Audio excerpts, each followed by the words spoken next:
Oui, frères et sœurs, nous bénissons notre ami Jésus-Christ, qui est notre associé, qui est un frère. Pour ceux qui ont besoin de sœurs, Jésus-Christ est leur sœur. Pour ceux qui ont besoin d'enfants, Jésus-Christ est leur enfant. Et il complète là où nous avons un besoin. N'est-ce pas? C'est merveilleux. Nous élevons son nom parce qu'il est mort à la croix pour nous, pour nos péchés. Nous qui sommes malheureux, en lui nous sommes heureux. Ceux qui pleurent avec Jésus-Christ, les larmes sont enlevées. Car les chemins que nous empruntons, les chemins que nous suivons, c'est un petit chemin, un chemin étroit, difficile à parcourir, parce qu'il y a des complications à chaque niveau. Il y a des épines, il y a des tentations et autres formes d'attaques que nous connaissons.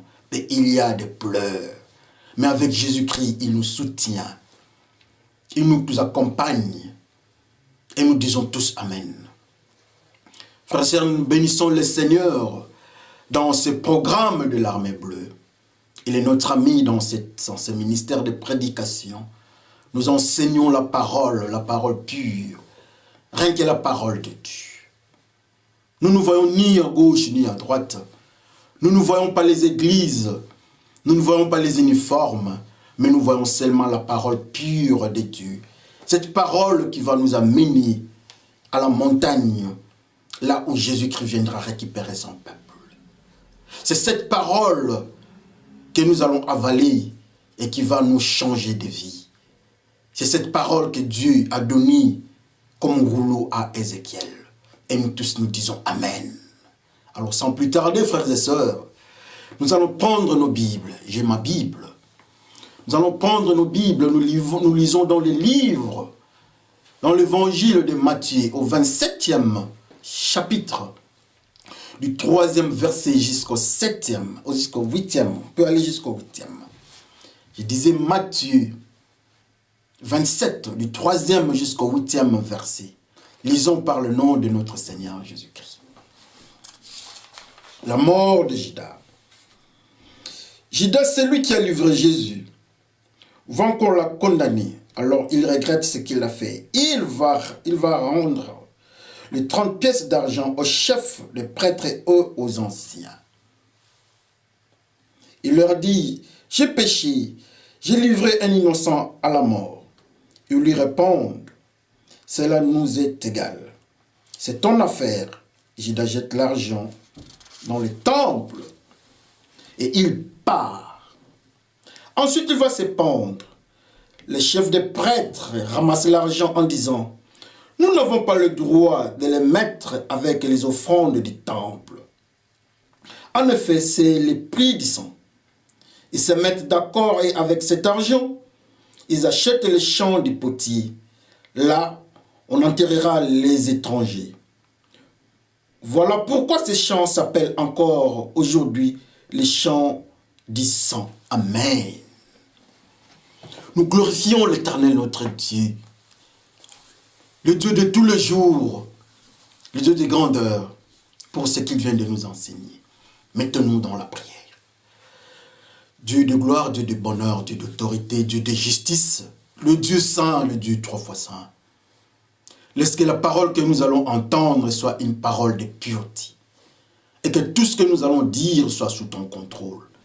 Par le nom de Jésus-Christ, nous te glorifions. Et par le même nom, nous disons tous Amen. Amen, frères et sœurs. Ça nous fait du bien. La parole mystérieuse de Dieu. En fait, c'est dans le lot des disciples de notre Seigneur Jésus-Christ que vous connaissez les noms. Des fois par cœur. Un d'entre eux répond au nom de Judas. Et dans ce qui est de fonction, on nous parle d'une personne qui avait la fonction de comptable, celui qui avait l'argent, qui contrôlait l'argent du groupe. C'est lui qui a trahi le Seigneur. Il est parti voir le maître. Il est parti voir les chefs des prêtres. Ils ont négocié 30 pièces d'argent pour livrer le Seigneur. Alléluia. Le Seigneur est arrêté. Mais le cœur de Judas ne pouvait plus tenir à sa place.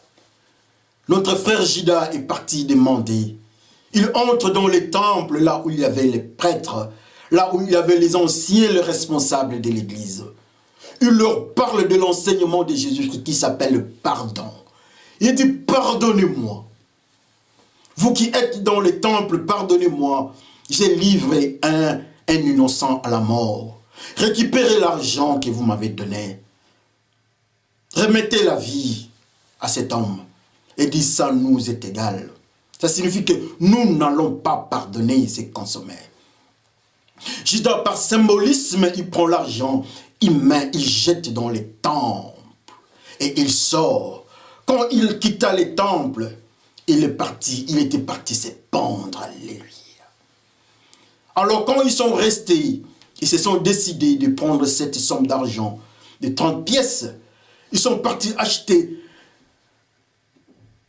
un espace là où on va commencer à enterrer les étrangers. Amen. Et on a nommé ça le cimetière du sang. Amen. Ça nous intéresse de voir que Judas, l'homme qui était parmi les 11, parmi les 12, il était avec eux, responsable, qui manipulait l'argent, qui pouvait prendre l'argent et aller acheter ce qu'il voulait. Mais nous ne savons pas qu'est-ce qui s'était passé dans son cœur. La Bible nous dit que cet homme était le fils de la perdition. Le fils de la perdition a la fonction de gérer l'argent. Il a l'argent à main. Amen. Pourquoi Jésus-Christ a accepté à ce que le fils de la perdition ait la fonction de comptable? Qu'est-ce qu'un comptable? Qu'est-ce que l'argent? Quels sont les enseignements de Jésus-Christ? Qu'est-ce que les temples? Pourquoi Judas est parti jusqu'à la pendaison? Pourquoi ces cimetières des étrangers? Ce sont des questions que nous devons nous poser, nous, enfants de Dieu, dans cette lecture de la parole, avec le groupe de l'armée bleue. Que Dieu nous fasse grâce pour décortiquer ce qui est présenté au devant de nous. Amen. Frères et sœurs, notre ami Judas s'est décidé. Il est parti avec le prêtre. Ils ont signé leur pacte de trahison.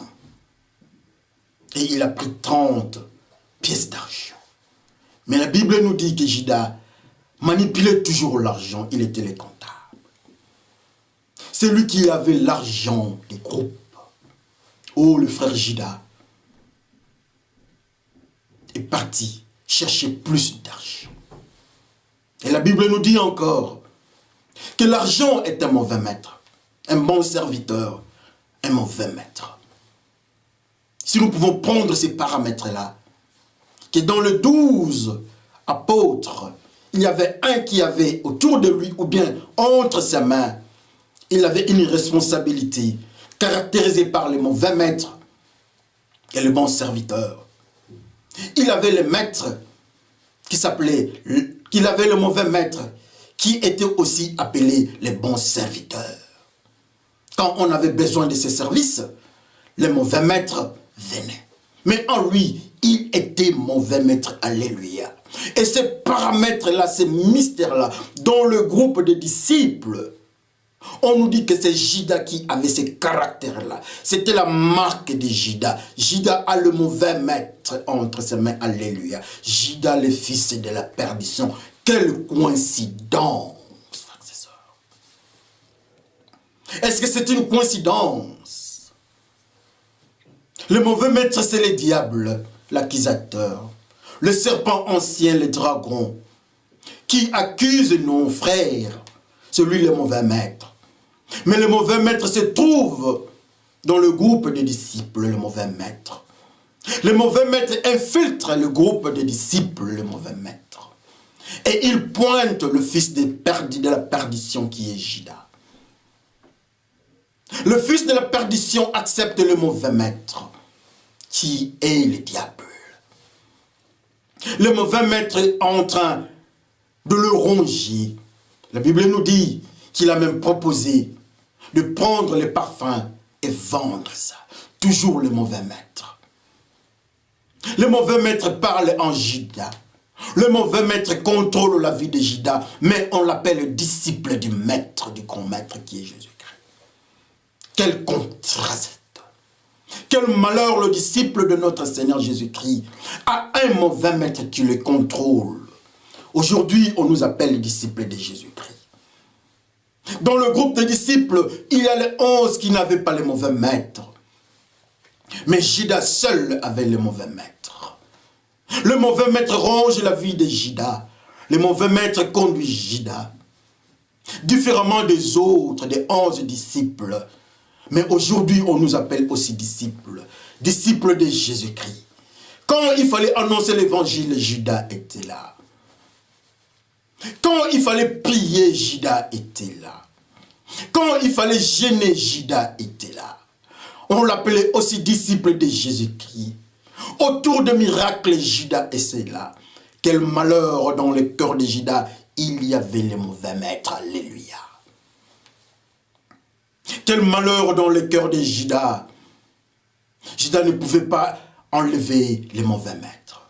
Judas ne pouvait pas se débarrasser des mauvais maîtres. Le mauvais maître est venu même en Jésus-Christ. Il dit, je veux Pierre. Je vais cribler Pierre. Quelques minutes. Jésus-Christ dit non. Jésus-Christ dit non. Aujourd'hui, combien d'entre nous, nous sommes des Judas? Aujourd'hui, combien d'entre nous, nous sommes en train d'annoncer la parole de Dieu? Nous sommes en train de vivre la puissance de Dieu. Mais en nous, nous avons le mauvais maître qui est le diable. Le mauvais maître est parmi nous.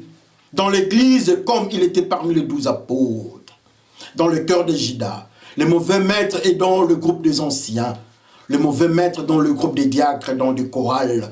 Le mauvais maître ronge. Même si on chantait, même si on prêchait, est-ce qu'on n'a pas les mauvais maîtres comme un des disciples, frères et sœurs? Est-ce qu'on peut voir la manière dont Judas est en train de vivre? Un maître du dehors et un maître du dedans.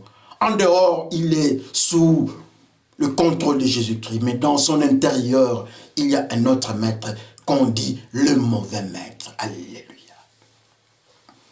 Nous ne voulons pas donner d'abord les titres de ces messages. Mais plus nous avançons, vous allez découvrir les titres de ces messages. Le mauvais maître convainc Judas pour trahir le maître du dehors, qui n'était pas dans son cœur. Mais celui qui était dans son cœur convainc Judas, le mauvais maître, convainc Judas de trahir le maître qui est son maître Jésus-Christ. Et il l'a fait. Si Judas avait vendu le Seigneur, et que nous aussi nous avons le mauvais maître comme Judas, comment est-ce que le mauvais maître nous convainc pour commettre, pour trahir Jésus-Christ? Lui, il a vendu Jésus-Christ sous l'impulsion du mauvais maître. Nous, quand nous désobéissons à Jésus-Christ, nous trahissons Jésus-Christ aussi. Nous, quand nous faisons l'adultère, c'est une trahison de Jésus-Christ. C'est sous l'impulsion de maître, le mauvais maître, frères et sœurs. Comme Judas, nous sommes aussi sous l'impulsion du mauvais maître. Malgré nos noms, malgré nos titres d'apôtre, lui était apôtre. Mais le mauvais maître fait son travail.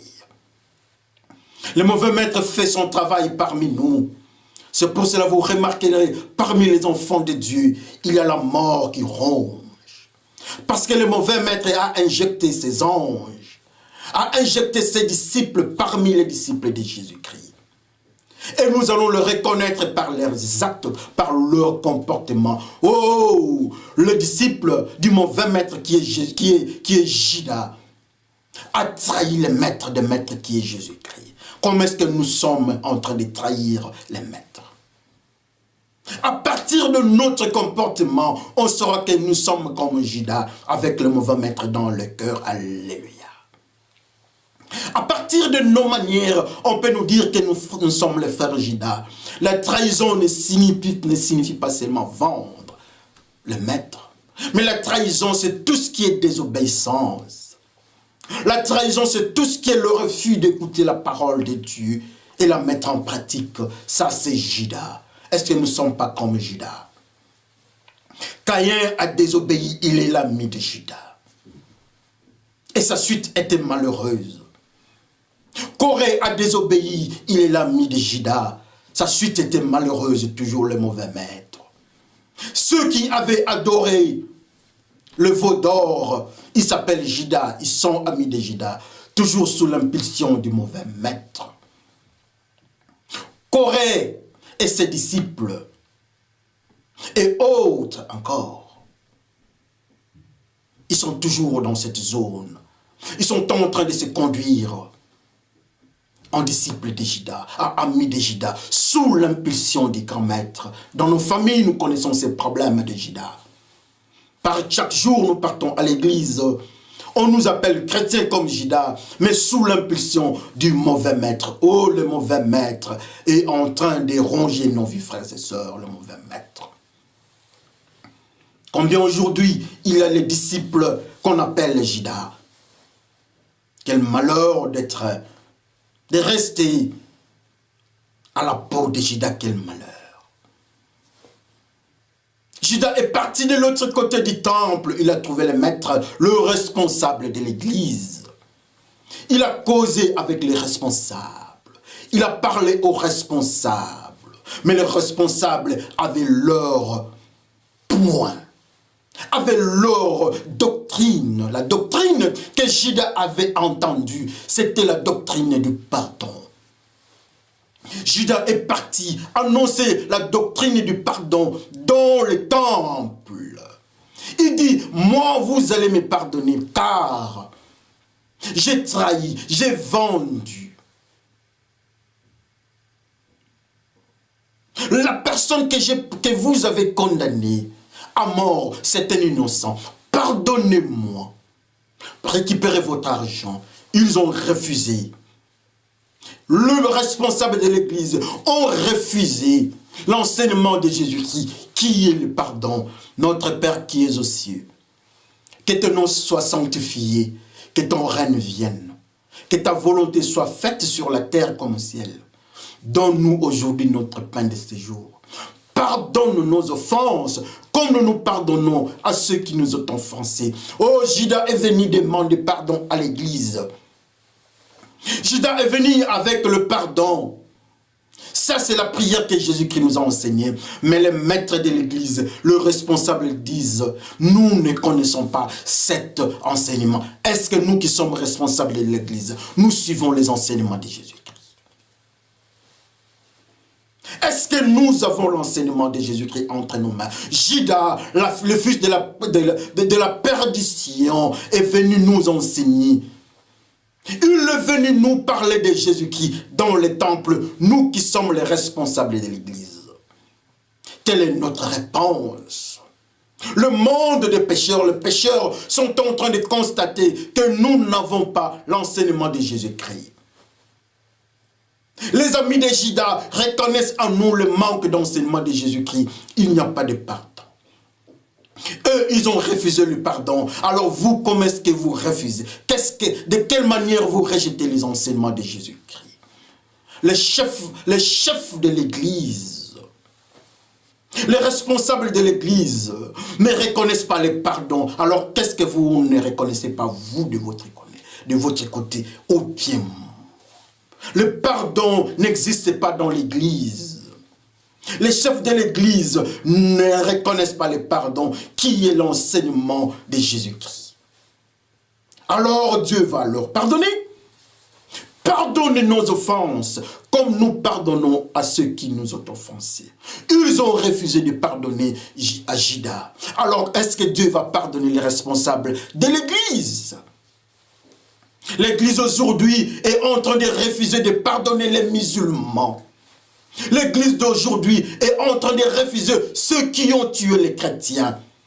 L'église d'aujourd'hui est en train de faire des programmes pour aller se venger avec les armes de machette. Oh, l'église, ça c'est l'église qui refuse l'enseignement de Judas. que Judas a entendu en Jésus-Christ. Judas, nous l'appelons le fils de la perdition, mais il vient nous enseigner. Mais nous refusons cet enseignement-là. Les chrétiens sont en train de constater notre comportement. Ils ont peur de nos comportements. Aujourd'hui, on nous appelle disciples de Jésus-Christ, mais nous avons le péché avec nous, comme le responsable de l'Église. Ils ont refusé Judas. Ils ont refusé les enseignements de Jésus-Christ. Comme conséquence, Judas prend l'argent. Qui est le mauvais maître? Il dépose l'argent dans les temples. Alors, notre titre d'aujourd'hui est intitulé « La prophétie de Judas ». La prophétie de Judas, nous avons dit, c'est dans le livre de Matthieu, du 27e chapitre au 3e verset jusqu'au 8e, la prophétie de Judas. Judas prend l'argent, il dépose, il jette ça dans les temples, frères et sœurs. La marche, les histoires tournent. Les histoires tournent du mauvais côté dans les temples. Oh, dans les temples, on trouve l'argent qui est le mauvais maître. Judas enseigne. Judas est en train d'enseigner le responsable de l'Église. Avant sa pendaison, Judas nous laisse une prophétie, la prophétie de Judas. Comme vous avez refusé le pardon, vous êtes responsable dans les temples de Dieu, vous refusez le pardon qui est l'enseignement de Jésus-Christ. Comme conséquence, le mauvais maître doit habiter dans ces temples. La prophétie de Judas.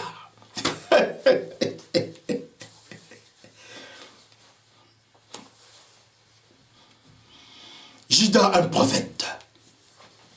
Vous avez refusé le pardon. Vous avez refusé les enseignements de Jésus-Christ. Alors, comme vous refusez Jésus-Christ d'habiter dans votre temple, alors le temple doit être habité par le mauvais maître. La prophétie de Judas dans les temples. La prophétie de Judas est une conséquence du refus. Ils ont refusé. Ils ont refusé les enseignements de Jésus-Christ dans les temples. Ils ont refusé Jésus-Christ dans les temples. Alors, comme nous refusons Jésus-Christ dans les temples, qui doit habiter les temples? Les mauvais maîtres.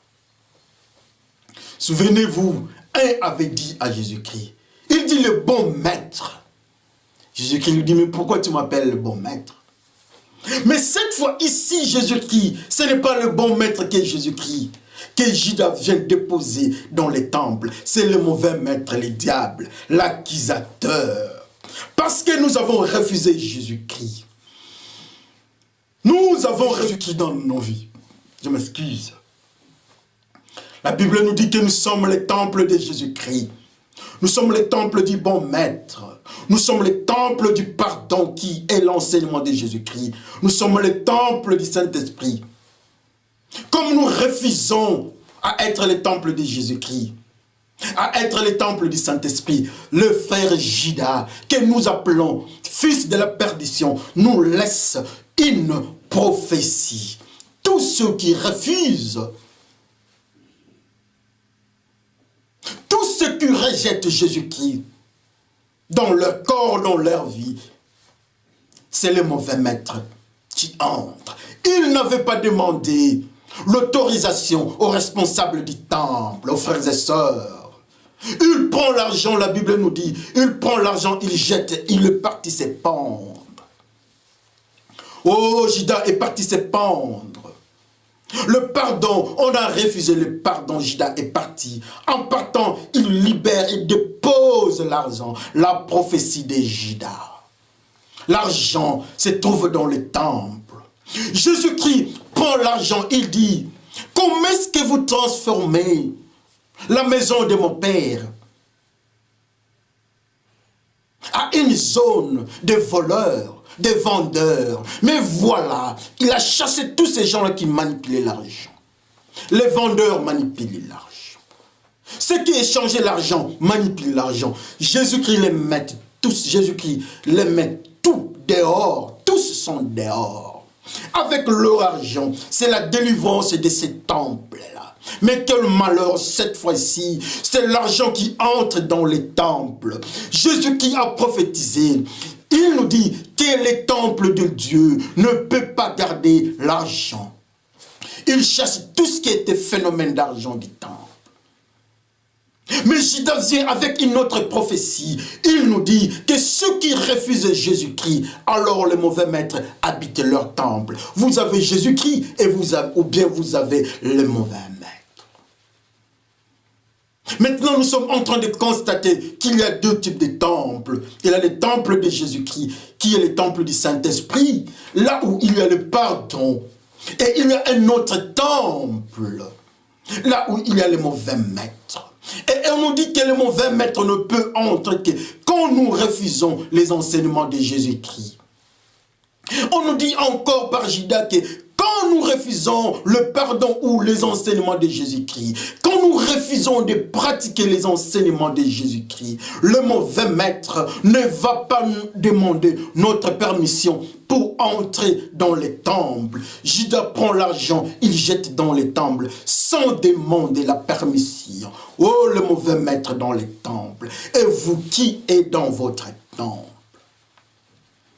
Les temples de Dieu.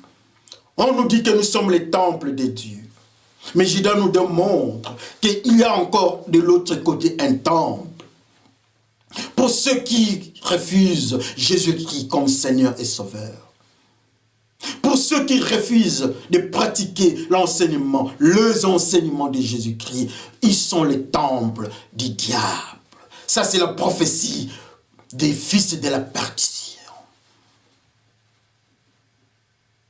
Regardons nos vies, alors nous saurons si nous sommes les temples de Jésus-Christ ou bien les temples du mauvais maître. Regardons nos vies, faisons l'introspection dans nos vies pour voir si nous sommes les temples du bon maître ou bien du mauvais maître. La prophétie de Judas qui est le fils de la perdition. Judas est parti se pendre. Judas est parti se pendre, pourquoi? Parce qu'il avait le mauvais maître. Le diable vient pour tuer.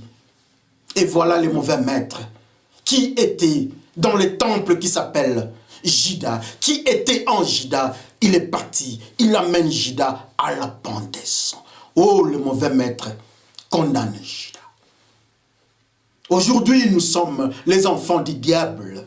Aujourd'hui, nous suivons les diables dans ces manières. Mais la suite, Judas nous dit, c'est la mort. Oh, la pendaison de Judas doit nous enseigner. À quel niveau le diable est en train de nous conduire?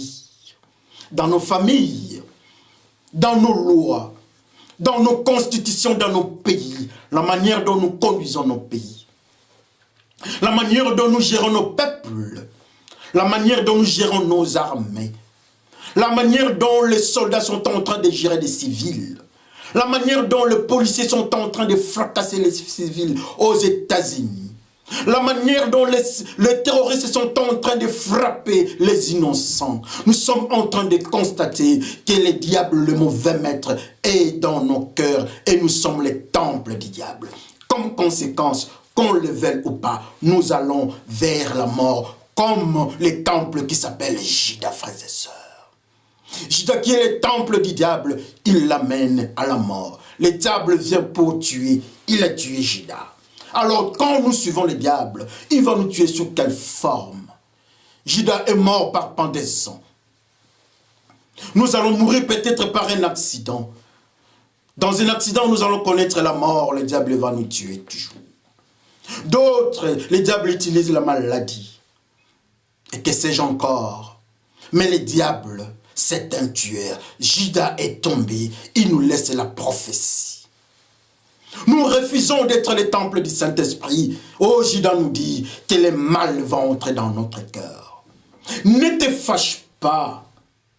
Mais regarde, le mal veut entrer en toi pour te dominer. Oh, le mal est entré dans les temples. Le mal, le mauvais maître est entré dans les temples.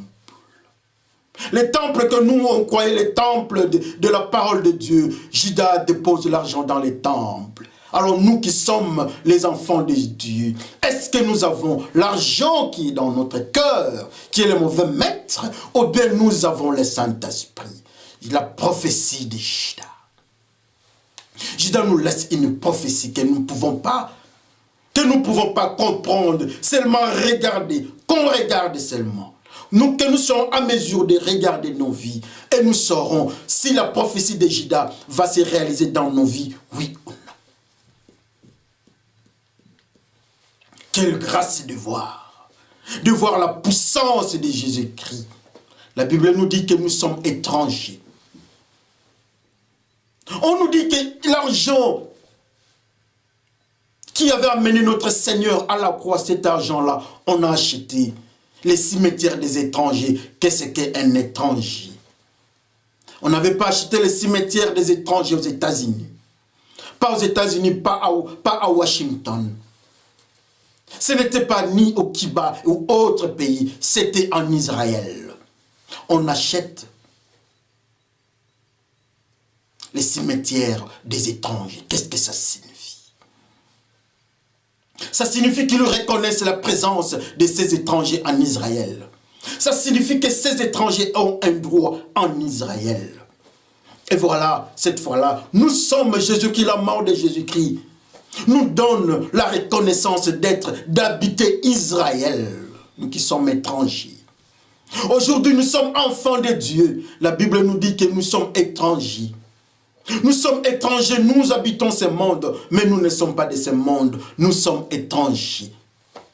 Et voilà, on nous amène en Israël, nous sommes étrangers, mais on nous donne un cimetière. On nous accepte en Israël. On nous accepte d'habiter en Israël. Parce que quand quelqu'un n'est pas reconnu légalement, n'est pas légalement entré dans le pays, on ne peut pas l'enterrer parce qu'il n'a pas de documents légaux. Mais cette fois-là, nous avons un cimetière des étrangers. On nous avait appelés étrangers en Israël. Mais nous sommes maintenant, avec la mort de Jésus-Christ, nous avons le droit d'habiter Israël. Parce qu'on nous réserve un cimetière. Le cimetière du sang. Le sang de Jésus-Christ nous donne l'identité d'habiter Israël. Le sang de l'agneau nous donne le droit d'habiter Israël. Nous sommes peuple d'Israël. On nous reconnaît le droit d'habiter Israël, frères et sœurs.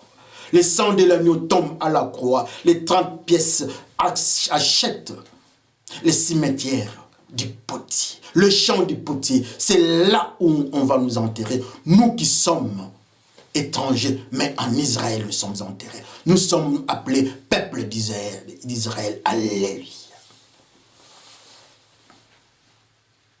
La prophétie de Judas. Combien de fois Judas est en train de nous enseigner dans nos vies? Combien de fois on nous appelle responsables? Les responsables de l'Église refusent les enseignements de Jésus-Christ. Ils ont refusé le pardon. Alors nous refusons quoi de nos côtés? Les diacres refusent le pardon de Judas. Comme conséquence, le mal est entré dans l'Église. Judas, à son tour, il est parti. Comme il était le temple du diable, le diable est parti le tuer. Alors nous sommes le temple de qui aujourd'hui? On nous appelle enfants de Dieu. Nous sommes le temple de qui? Nous sommes le temple de Dieu. Nous sommes le temple du bon maître qui est Jésus-Christ. Ou bien le temple du mauvais maître. La prophétie de Judas. Que chacun regarde sa vie. Que chacun regarde la manière dont il est en train de conduire sa vie. Judas qui est au-devant de nous, il est en train de nous parler. Nous l'avons nommé le fils de perdition. Quand on voit quelqu'un avec le nom de Judas, nous disons d'abord, c'est un criminel. Oui, c'est un criminel. Mais Judas était le temple. Était le temple du diable. Le diable est parti les pendre. Alors nous sommes le diable. Nous sommes le temple du diable, oui ou non? Alors nous sommes le temple de qui? Si nous sommes le temple du diable, pourquoi nous appelons Judas le fils de la perdition? Est-ce que nous ne sommes pas les fils de la perdition comme Judas? dans la manière dont nous vivons dans nos maisons, dans nos familles? Est-ce qu'il ne trouve pas en nous l'image de Judas comme les temples du diable? Est-ce qu'en nous, on ne trouve pas les traces ou l'identité de Judas? Dans nos maisons, dans nos foyers, dans nos vies, au travail, dans le gouvernement, à la police et dans l'armée, dans les églises, surtout dans les églises, il y a les chaos. Nous, on pensait que l'église, quand nous étions encore des enfants, dans cette vie-là, quand on voyait les pasteurs, il y avait un grand respect. Mais aujourd'hui, je me rends compte que l'homme, parmi le ridicule du monde, il y a des pasteurs. Pour la simple raison qu'il y a beaucoup de pasteurs qui ont l'identité des Judas, qui ont accepté d'héberger les diables dans leur temple. Mais laisse-moi parler à ce pasteur-là, que le temps est encore là. La grâce est encore là. Sinon, ils seront détruits comme Judas est détruit. Les diables ne donnent jamais la bénédiction. Mais assurément, la bénédiction peut avoir une impression de la malédiction peut avoir une impression de la bénédiction. La bénédiction vient de Dieu.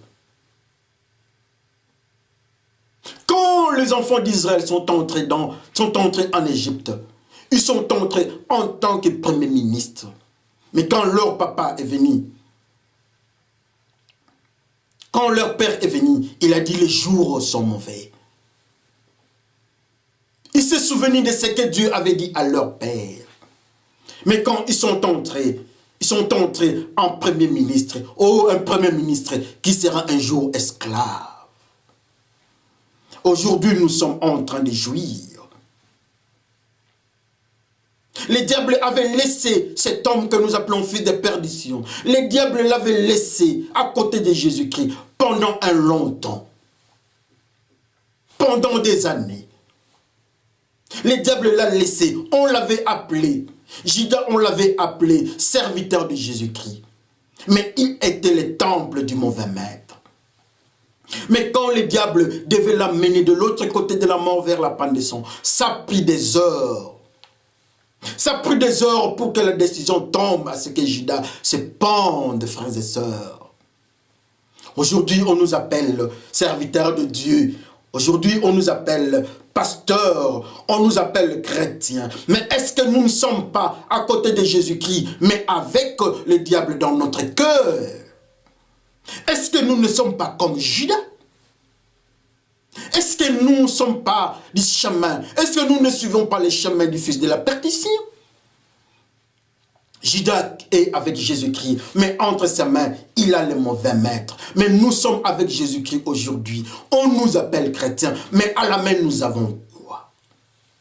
Quelle est la fonction que nous jouons dans le groupe des enfants de Jésus-Christ?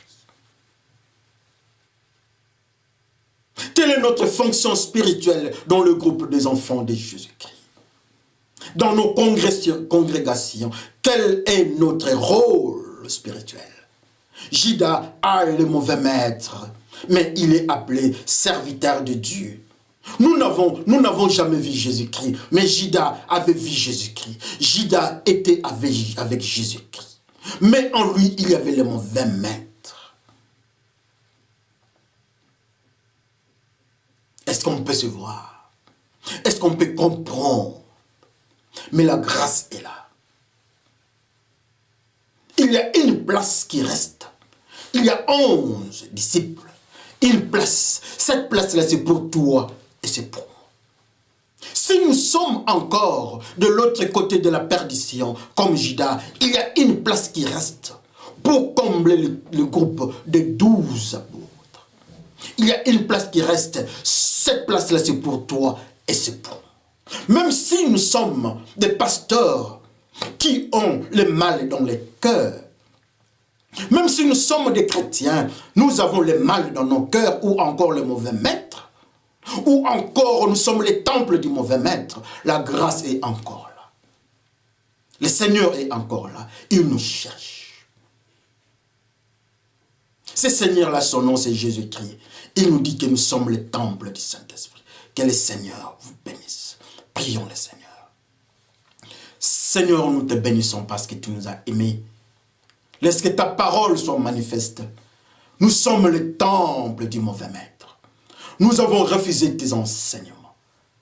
Mais aujourd'hui, de la même manière que tu as délivré les temples, l'argent, les échangeurs, ceux qui changent et qui manipulent l'argent, les vendeurs, ont libéré, tu les as chassés du temple. Seigneur, viens nous délivrer aujourd'hui pour que nous soyons réellement et à 100% les temples du Saint-Esprit. Merci Seigneur pour cet enseignement. Par le nom de Jésus-Christ, Père, nous te glorifions. Et nous disons tous Amen. Merci. Souvenez-vous de la prophétie de Juda. Que Dieu de toute puissance nous bénisse. Et nous disons tous Amen.